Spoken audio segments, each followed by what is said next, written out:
بسم اللہ الرحمن الرحیم۔ السلام علیکم، میں ہوں فہد خان اور آپ دیکھ رہے ہیں چارگل ٹی وی۔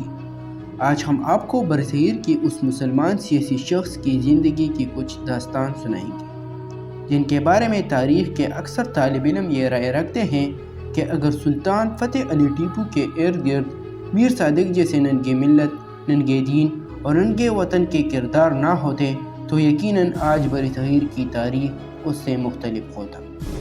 شیر مقصور ٹیپو،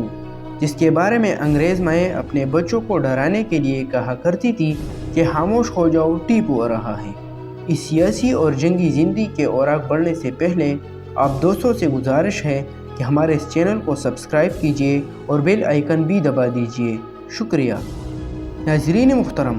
تاریخی شہادتوں کے مطابق 18ویں صدی میں سرزمین ہندوستان پر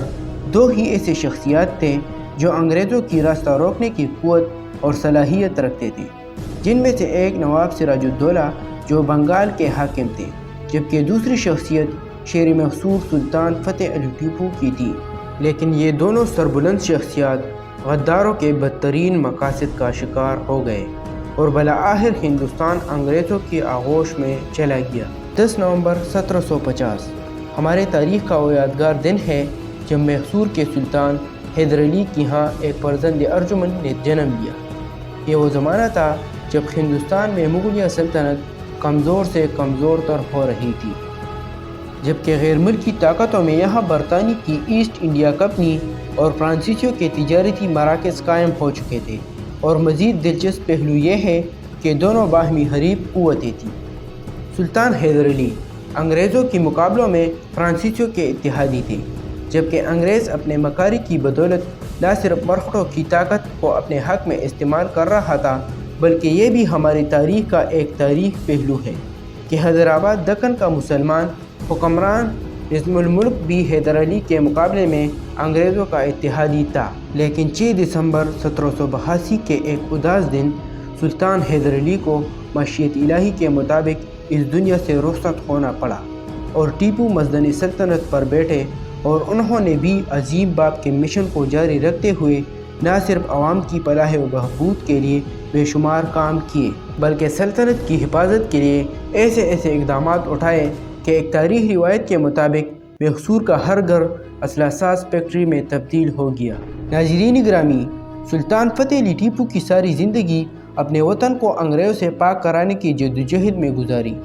جس کے لیے اس نے نہ صرف برصغیر کی مسلمان حکمران نظام دکن بلکہ دیگر اسلامی ممالکت سمیت بالخصوص فرانس سے بھی تعلقات استوار کرتے ہوئے خود کو مضبوط کرنے کی کوشش کی۔ اس دوران انگریزوں، مرہٹوں اور نظام آپ حیدرآباد کو بارہا ٹیپو کے مقابلے میں عزیمت بھی اٹھانا پڑے۔ انگریز جان چکے تھے کہ ٹیپو پر فتح پائے بغیر ہندوستان پر قبضہ ممکن نہیں۔ ان پر یہ بھی کھل چکا تھا کہ وہ جنگ کے ذریعے شیر مقصور کو شکست نہیں دے سکتی، سو انہوں نے اپنے مکاری کو آزمانے کا فیصلہ کیا اور منافقت کی راہ استعمال کرتے ہوئے غداروں کو خریدنے کے مشن پر کام شروع کرتے ہوئے بالآخر فروری 1791 میں لارڈ کارنوالیس کو ہندوستان بھیجا گیا، جس نے بنگلور کو فتح کر کے سرنگا پٹم کا محاصرہ کر لیا، مگر چیچک کی وبا پھوٹنے پر ابھی وہ محاصرہ اٹھانے پر مجبور ہی ہوئے تھے کہ مرہٹے ان کی مدد کو آ پہنچے۔ سامان رسد اس قدر زیادہ تھا کہ انہیں محاصرے کی طولت بار محسوس نہیں ہو رہی تھی، لیکن ٹیپو کی دبدبہ اور رعب اس قدر تھا کہ انہوں نے مصالحت میں ہی عافیت سمجھی۔ سلطان نے وقت کی نزاکت سمجھتے ہوئے صلح کا عہدنامہ ناپسندیدہ شرائط کے باوجود قبول کیا،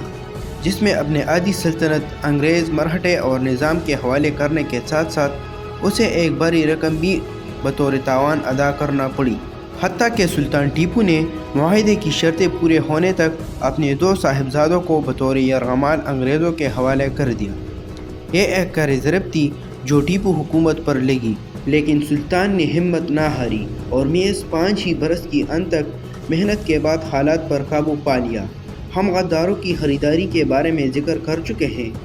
اور اب وہ موڑ ہے جہاں میر صادق، جس کی حیثیت وزیر اعظم کے برابر تھی، کے علاوہ پورنیا اور قمر الدین جیسے وزراء انگریزوں کے ہاتھ بک چکے تھے۔ سلطان کا ہر رات انگریزوں تک پہنچ رہا تھا اور وزلی سلطان کو جنگ کی دھمکی دے چکا تھا۔